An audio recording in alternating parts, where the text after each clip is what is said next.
श्री गुरुवे नमः। सभी के हृदय में विराजमान उस परम पिता परमात्मा को मेरा शत शत नमन वंदन प्रणाम। और उसी के साथ हम कथा में प्रवेश करते हैं। कल हम थे 7वें श्लोक पे कि ये जो 7वां श्लोक है कि इसको कहा जाता है कि ये गीता का आरंभ है। और गीता का आरंभ यदि हम मानते हैं, और कुछ लोग 11वें से मानते हैं जहां पे वास्तव में श्री भगवान वाच है, तो उससे मानते हैं। लेकिन ये सभी के अपने सोचने का विषय है कि वो गीता को कहीं से भी माने, लेकिन गीता वास्तविकता में तो एक अध्याय हो गया और अब दूसरा चल रहा है ना भाई। तो ये जो श्लोक है 7वां, कार्पण्य दोषो अपहत स्वभाव, ये जो इसके ऊपर कुछ लोग प्रयोग भी करते हैं। ये गीता का ऐसा श्लोक है जिसके लिए एक प्रयोग बताया गया है। मैं आपको बता देती हूँ, हालांकि गीता के अंदर है तो प्रयोग जानने में कोई दोष नहीं है। लोग कहते हैं कि यदि हमारे सामने कोई बहुत विकट समस्या आ जाए और ये लगे कि उससे पार कैसे जाना है, तो कहा जाता है कि इस 7वें श्लोक को 108 बार लिखो, 108 बार बोलो, और आपकी जो वृत्ति हो लिखने और बोलने के समय, तो जब इतनी बार लिखोगे और बोलोगे तो वृत्ति 24 घंटे की हो जाएगी कि शाधिमा, कि मैं आपकी शरण में हूं, मुझे इस समस्या का हल बताओ। और फिर जब आप 108 बार लिख लें, 108 बार बोल लें, तो गीता जी को अपने हृदय स्थल पर रखकर प्रभु से प्रार्थना करके और सो जाएं। कहते हैं कि जैसी आपकी वृत्ति होगी, यानी या प्रभु स्वयं आएंगे या वो स्वप्न में आके आपको किसी के माध्यम से आपको उस बात का जो आपके लिए श्रेयस्कर हल है वो बता देंगे। इस श्लोक के लिए ऐसा पंडित लोग कहते हैं। और ये मैंने बहुत महात्माओं से सुना भी है कि इस श्लोक के साथ जहां अर्जुन ने अपने आप को सरेंडर किया है, यदि आप उसी भाव से सरेंडर कर देते हैं और 108 बार इसका जाप कर लेते हैं, लिख लेते हैं, तो वास्तव में आपको प्रभु स्वयं किसी न किसी माध्यम से आपको उसका हल देते हैं जो आपके लिए श्रेयस्कर नहीं श्रेयस्कर। तो ऐसा इस श्लोक के लिए आता है। हमारी कल चर्चा समाप्त हुई थी कि ये इस अध्याय का नाम है सांख्य दर्शन, है ना। तो सांख्य दर्शन क्या है? इस पूरे अध्याय का नाम है सांख्य दर्शन। जब हम कहते हैं सांख्य दर्शन, तो ऐसा लगता है कि संख्या का दर्शन है, कुछ संख्याएं हैं इसमें। तो हाँ, वास्तव में ये सांख्य दर्शन, इसीलिए इसको सांख्य दर्शन कहा गया क्योंकि ये संख्या का दर्शन है। कुछ लोग इसमें 25 तत्व मानते हैं जो अधिक स्वीकार्य है, और अगर इसका विस्तार किया जाए तो इसके 28 तत्व मानते हैं। और इन सांख्य दर्शन में प्रवेश करने से पहले ये जानना आवश्यक है कि हम सांख्य दर्शन के बारे में जो जानना चाहते हैं, ये स्वयं में किसका भाग है, इसकी बड़ी इकाई क्या है? तो इसकी बड़ी इकाई है 6 शास्त्र। हमारे रामायण जी की आरती में आता है, 6 शास्त्र सब दर्शन ग्रंथन को रस। हम आरती करते हैं ना, 6 शास्त्र सब ग्रंथन को रस। तो ये जो 6 शास्त्र हैं, कभी सोचा है ये क्या है? ये 6 शास्त्र हैं: न्याय, वैशेषिक, योग, सांख्य, पूर्व मीमांसा, उत्तर मीमांसा। 6 हो गए ना? ये 6 शास्त्र हैं जिनके बारे में हम बात करते हैं। और ये 6 के 6 शास्त्र जो हैं, ये न्याय जो है वो गौतम ऋषि जी ने बनाया था, उसके प्रणेता गौतम ऋषि जी। वैशेषिक इसके कणाद ऋषि हैं। योग महर्षि पतंजलि। सांख्य कपिल मुनि के द्वारा। पूर्व मीमांसा जैमिनी जी के द्वारा। उत्तर मीमांसा जिसको हम वेदांत कहते हैं, ये था महर्षि बादरायण के द्वारा। इस तरह से ये 6 शास्त्र 6 अलग अलग महामुनियों ऋषियों के द्वारा ये इनके प्रणेता हैं और इनको रचा गया। और महर्षि वेदव्यास ने, कहते हैं ना, अष्टादश पुराणेषु व्यासस्य वचनम द्वयम परोपकाराय पुण्याय पापाय परिपीडनम, कि 18 पुराणों में महर्षि व्यास ने, यानी 18 पुराणों के रचयिता महर्षि व्यास, रामायण, महाभारत और गीता, ये जो ग्रंथ हैं, 18 पुराण, रामायण, महाभारत, गीता, और ये सारे के सारे ग्रंथ सांख्य पर आधारित हैं। अर्थात इनके पीछे सांख्य दर्शन की सत्ता है। और ये जो 6 शास्त्र मैंने पहले बताए, इन्हीं 6 शास्त्रों पर आधारित है हमारा सनातन धर्म। जब हम कहते हैं ना, हमारे सनातन धर्म में ये कहा जाता है, तो जो कहा जाता है इन 6 शास्त्रों के आधार पर हम बात करते हैं। जो बातें इन 6 शास्त्रों में मिलती हैं, वो हमारा सनातन धर्म है।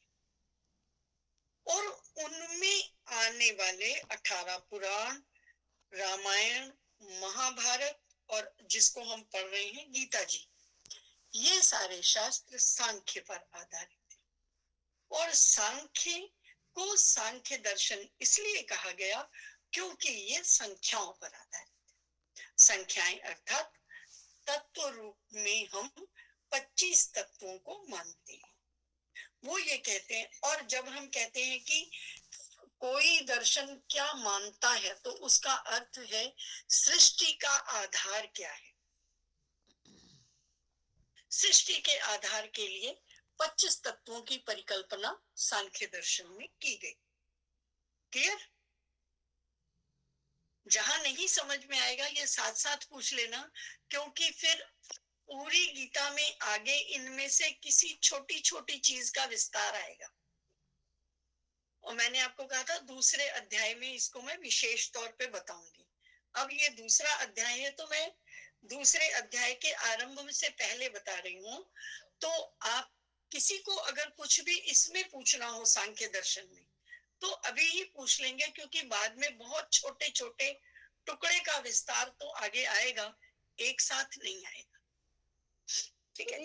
ये शास्त्र बता दीजिए कौन कौन से बताए हैं जी? 6 शास्त्र कौन से? 6 शास्त्र कौन से बताए हैं? न्याय लिख रहे हैं आप? न्याय ये गौतम ऋषि ने बनाया। वैशेषिक ये कणाद ऋषि ने बनाया। योग ये आचार्य पतंजलि जी का है, महर्षि पतंजलि। सांख्य कपिल मुनि जी का। और फिर आता है पूर्व मीमांसा, उत्तर मीमांसा। पूर्व मीमांसा जैमिनी जी के द्वारा, महर्षि जैमिनी। और उत्तर मीमांसा को हम वेदांत भी कहते हैं, और ये महर्षि बादरायण के द्वारा।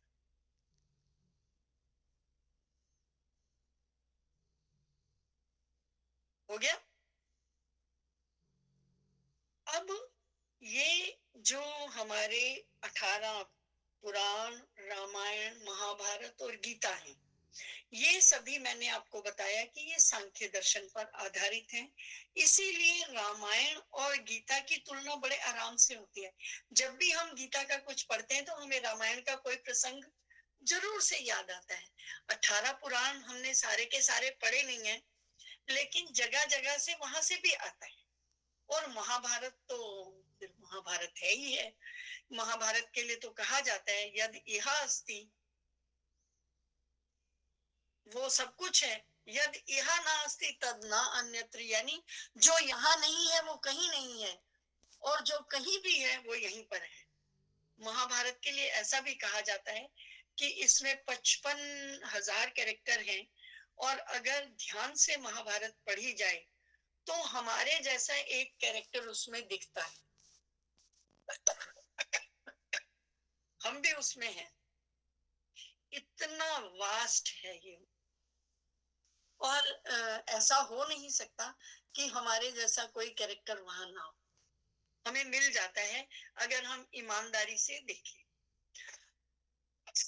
या जो गुरु हमें जानता है, उन्होंने अगर महाभारत को उसमें पढ़ा है, तो वो बता सकते हैं कि आप किस कैरेक्टर से मेल खाते हो।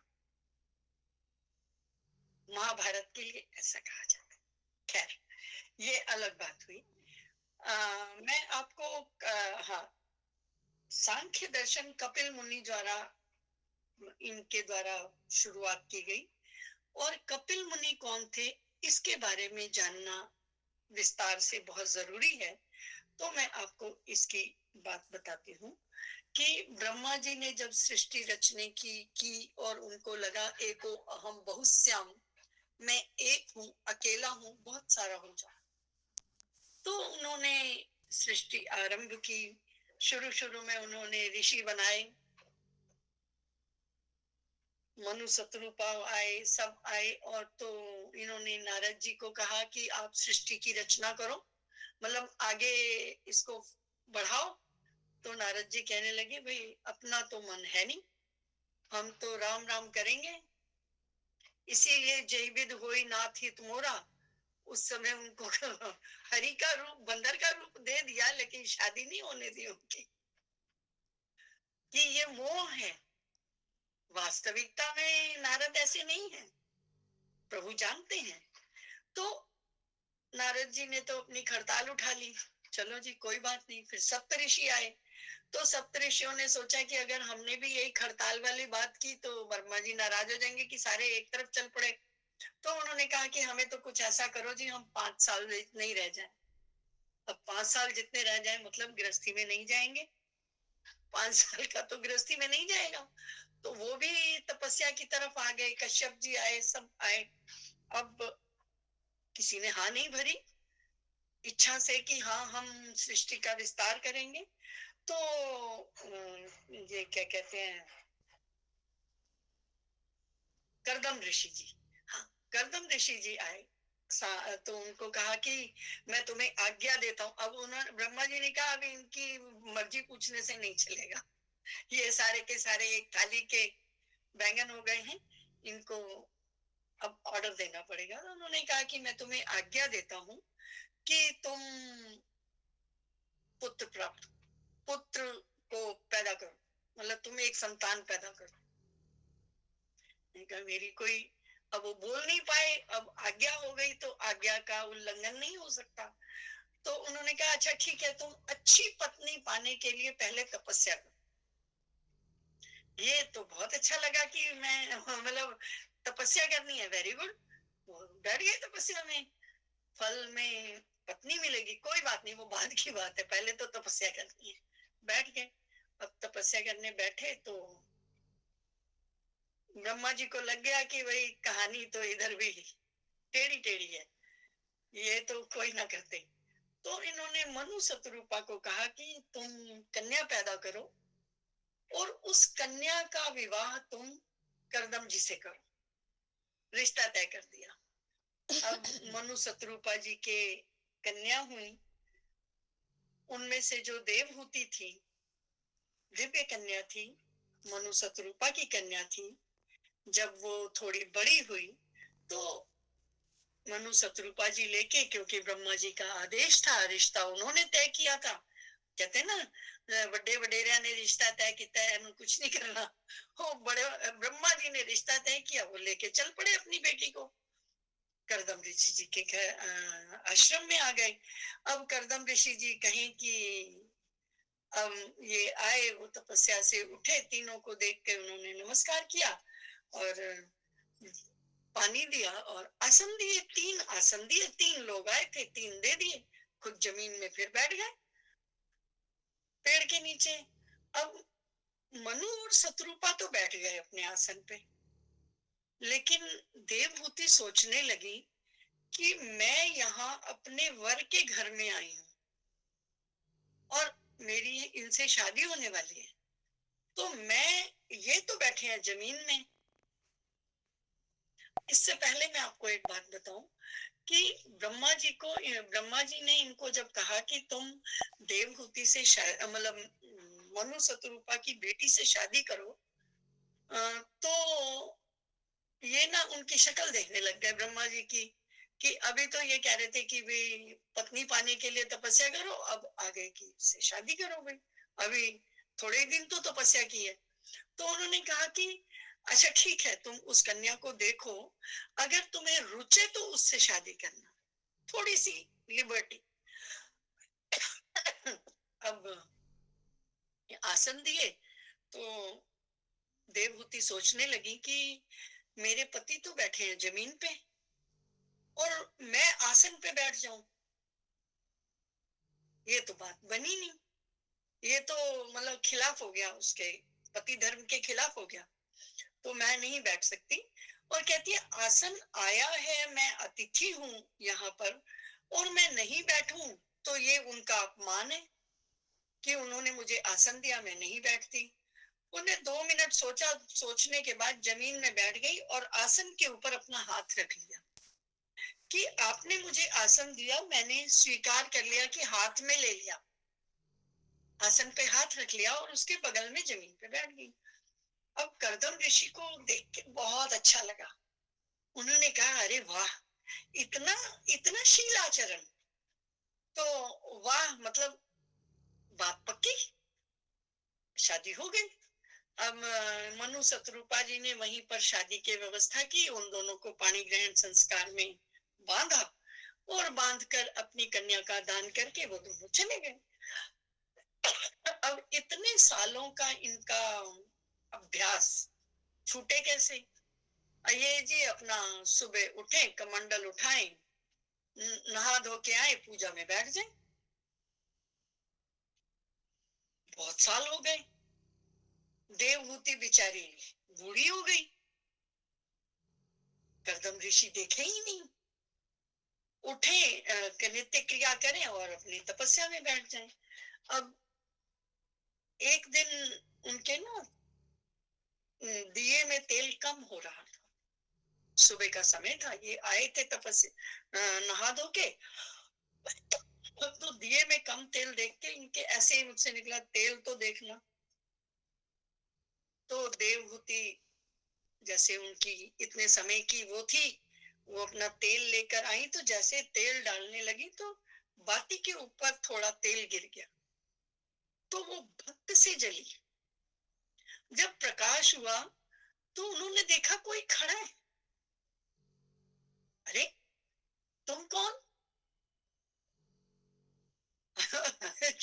चौंकने वाली बात थी कि यहाँ कौन है भाई आप? तो उन्होंने कहा कि महाराज, मैं आपकी अर्धांगिनी, आपने मुझसे पानी ग्रहण किया था और मैं देवहूति हूँ, मनु शत्रुपा की बेटी हूँ, आपने पानी ग्रहण किया था, बस पानी ग्रहण ही किया था, उसके आगे तो कुछ हुआ नहीं।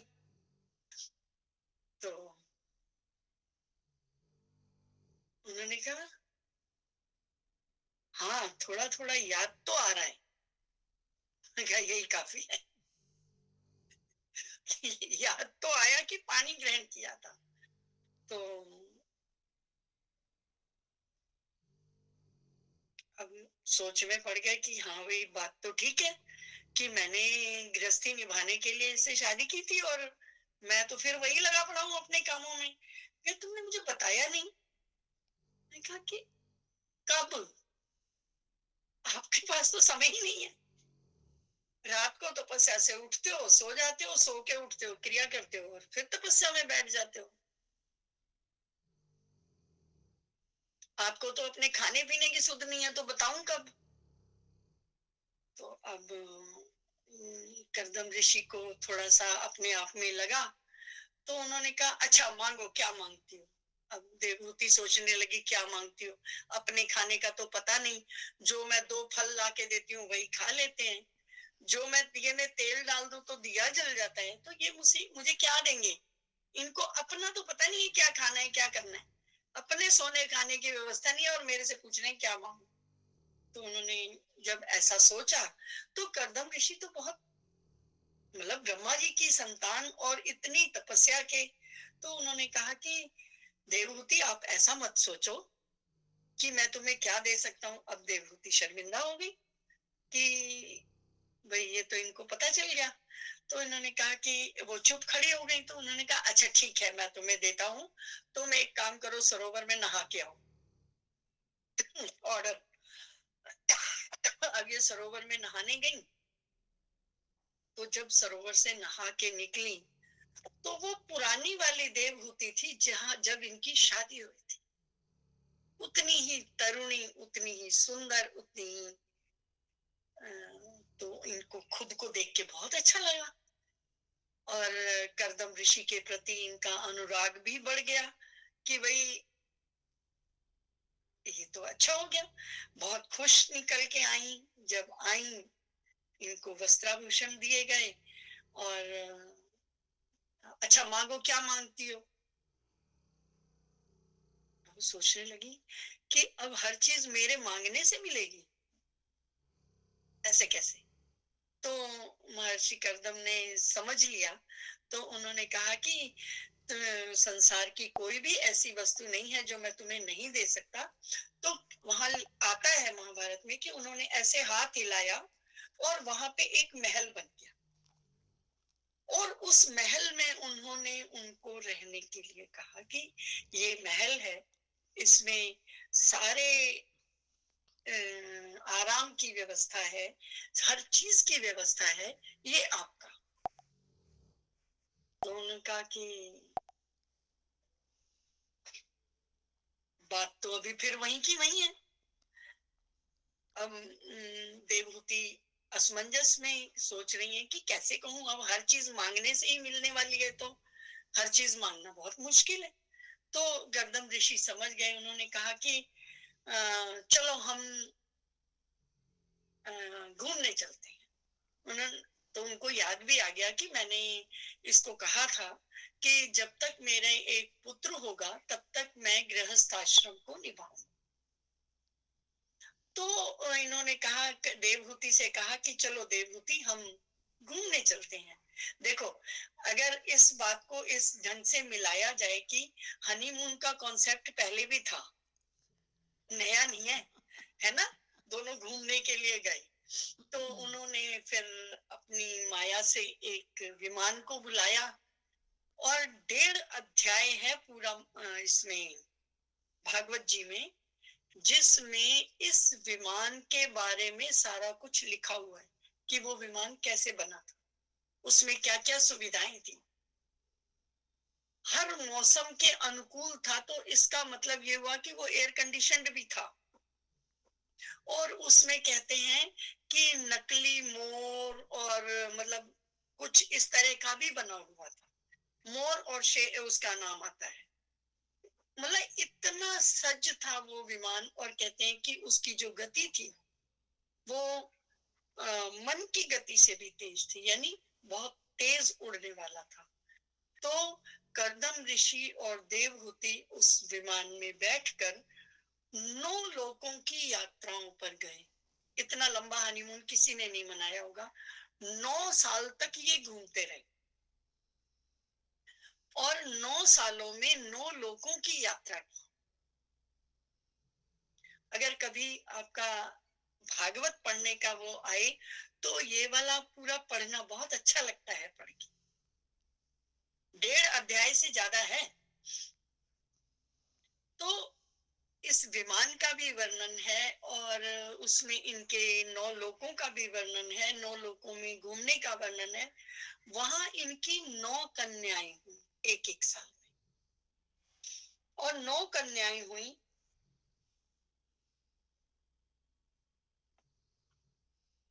इन 9 कन्याओं के नाम थे कला, अनुसुईया, अरुंधति,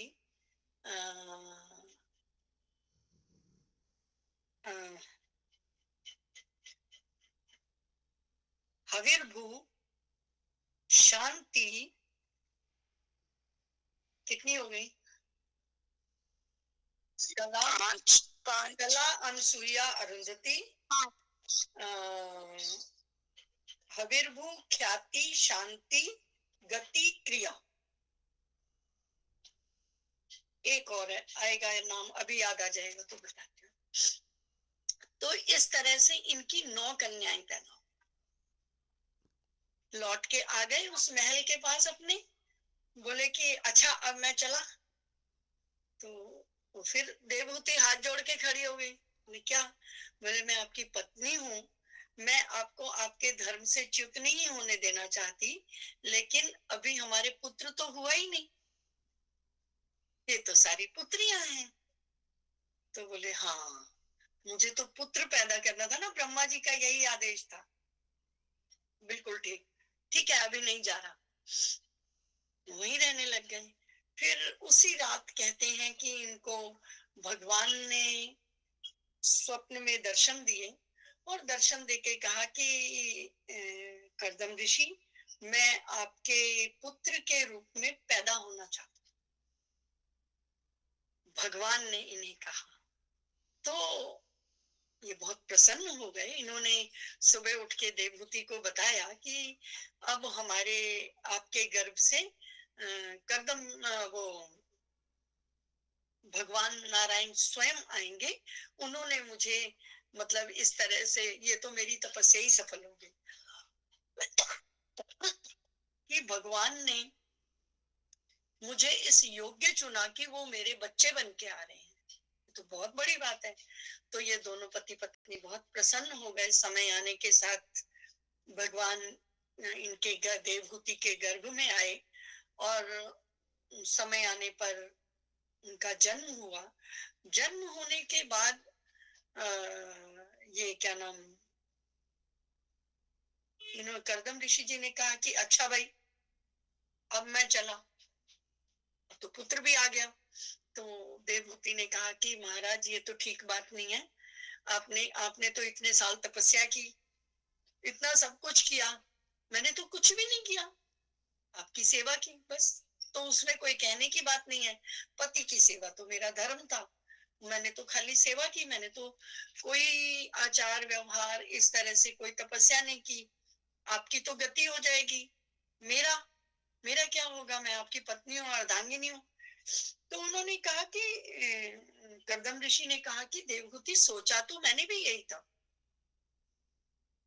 कि पुत्र होने के कुछ समय तक हम इकट्ठा रहेंगे और इकट्ठा रहने के बाद फिर हम दोनों चलेंगे और मैं तुम्हें कुछ प्रवचन दूंगा, मैं तुम्हें कुछ ज्ञान दूंगा और उस ज्ञान से तुम्हारा भी उद्धार हो जाएगा। लेकिन जब अब साक्षात नारायण आपके गर्भ से पैदा हो गए हैं तो मैं तुम्हें प्रवचन दूं, इसका कोई अर्थ नहीं है। आप कुछ समय के बाद अपने पुत्र से ये प्रार्थना करना, क्योंकि ये चाहे हमारे पुत्र हैं ये भगवान, आप इनसे प्रार्थना करना और इनके होते हुए तुम्हें मुक्ति की तो कोई दिक्कत ही नहीं है। मुक्ति तो हमारी निश्चित ही है, क्योंकि भगवान स्वयं हमारे घर में। तो देवहूति को समझ में आ जाता है। कर्दम ऋषि जी वहां से प्रस्थान करते हैं और जो नारायण यहाँ जन्म लेते हैं उनका नाम हुआ कपिल मुनि। यही सांख्य के प्रणेता हैं। और आप ये देखो गीता भी उन्होंने ही कही है, भगवान ने ही कही है ना गीता, और भगवान ही कपिल मुनि है। सांख्य के प्रणेता भी वही हैं। और इसी के साथ मैं आपको बताऊं कि यही कपिल मुनि हैं जिन्होंने सगर के पुत्रों को 60,000 पुत्रों को श्राप दिया था। और जहां ये हुए थे वो आजकल नेपाल में है, जहां पर बाद में बहुत आगे चलकर भगवान बुद्ध हुए, कपिल वस्तु। और वो जगह आज नेपाल में। ये थी एक कहानी। अब हम आते हैं कि सांख्य दर्शन क्या है। ये तो क्योंकि ये इतनी महान कथा है, मैं इसको छोड़ना नहीं चाहती थी और मुझे ये लगा कि सबको बतानी चाहिए कि ये थे कपिल मुनि और इनका ये इस तरह से अवतरित हुए। अब हम आते हैं सांख्य दर्शन पर। तो सांख्य दर्शन के प्रणेता यही कपिल मुनि हैं, जिन्होंने सृष्टि अभी तक जितने हमारे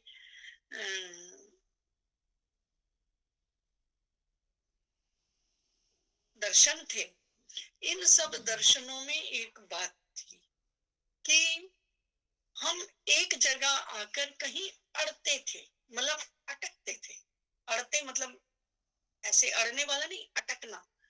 अटकते ये थे कि हम ये कहते थे कि सब एक सा कर्म कर रहे हैं, सब एक कुछ कर रहे हैं, फिर एक ही कार्य के दो अलग अलग परिणाम, दो अलग अलग वस्तुओं, चीजों को कैसे मिल जाते एक ही समय। उसका इन्होंने सांख्य दर्शन में निराकरण किया था, उस अटकने का। वो इन्होंने 3 तत्वों की उत्पत्ति मानी थी, सत्व, रजस और तमस। इससे पहले इन 3 तत्वों का कहीं उल्लेख नहीं आता है। ये इस दर्शन की विशेषता है। सत्व, रज, तम के ऊपर पूरे पूरे अध्याय हैं गीता जी में। तो मैं आपको यहाँ पर इतना ही बता रही हूँ, ठीक है। अब 25 तत्व आते हैं। इसमें से सबसे पहले मुख्य तत्व हैं 2। मैं वैसे इसका एक चार्ट बना के आपको फोटोकॉपी करके आपके उस पे डाल दूंगी, आप आगे डाल देंगे सबको, लेकिन आप लिखना चाहें तो लिख सकते हैं। एक है प्रकृति, एक है पुरुष। विस्तार इसका गीता जी में आएगा आगे। मैं आपको थोड़ा थोड़ा बता देती हूँ जिससे आप इनको समझ जाएं। एक है प्रकृति, एक है पुरुष, ये 2 तत्व हैं। देखो, हमारी जितनी भी फिलॉसफी है वो तत्वों पर आधारित है। मैं इसके लिए आपको एक पहले छोटा सा एग्जांपल दे। जैसे हम दिवाली पे क्या करते हैं, वो चीनी चीनी मिट्टी के बहुत सारे शेर, बब्बर शेर, मोर, खरगोश बने होते हैं ना, लाते हो ना जी। तो आप क्या कहते हो, हम मोर लाए हैं, हम खरगोश लाए हैं? नहीं ना, आप कहते हो चीनी लाए हैं। तो चीनी क्या है? ये तत्व है। ये खरगोश, घोड़ा और उसमें मोर, जो भी उसमें बना हुआ है, आप उससे नहीं कहते हो कुज्जा, चीनी कहते हो। इसी तरह से इस संसार की रचना तत्वों से हुई है। तत्वतः इनके नामों का परिगणन कपिल मुनि ने सांख्य दर्शन में इस प्रकार किया है। कैसे? एक प्रकृति है, एक पुरुष है। अगर हम पुरुष को देखें तो पुरुष अपने आप में कुछ नहीं करता है, स्थिर तत्व है। और ये है परमात्मा, ठीक है। एक पुरुष, एक प्रकृति, ये दोनों पैरेलल है, बराबर है। और इनको समझाने के लिए ईश्वर कारिका में कहा जाता है कि जैसे एक लंगड़ा हो और एक अंधा हो और जंगल में लग जाए आग। मतलब ये एग्जाम्पल आता है सांख्य कारिका में। सांख्य कारिका ईश्वर कृष्ण की लिखी हुई है, उन्होंने सांख्य के ऊपर उसकी टिप्पणी की है। तो वहां पर ऐसा दृष्टांत आता है कि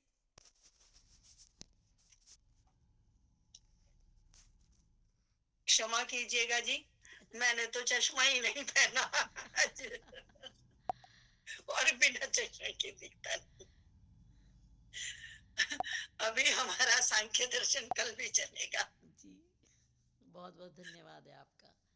श्री कृष्ण गोविंद हरे मुरारी। बहुत टाइम।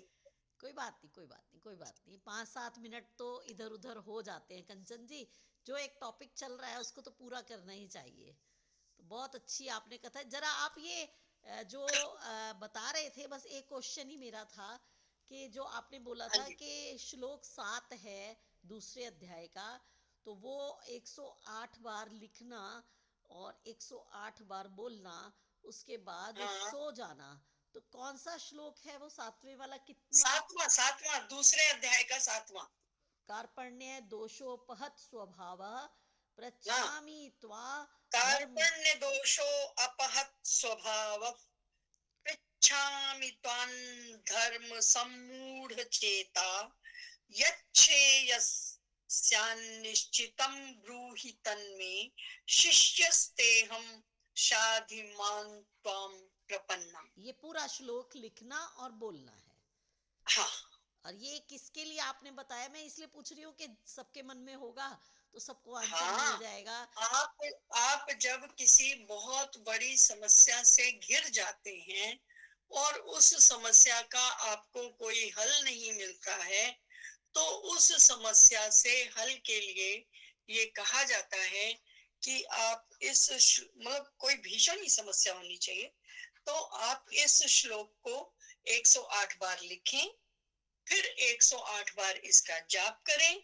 जाप करने के बाद आप इस गीता जी को अपनी छाती के ऊपर रख के रात को, और जब तक आप इस प्रयोग को करते हैं तब तक आपकी वृत्ति ये होनी चाहिए, शाधिमाम, कि मैं आपकी शरण में हूँ।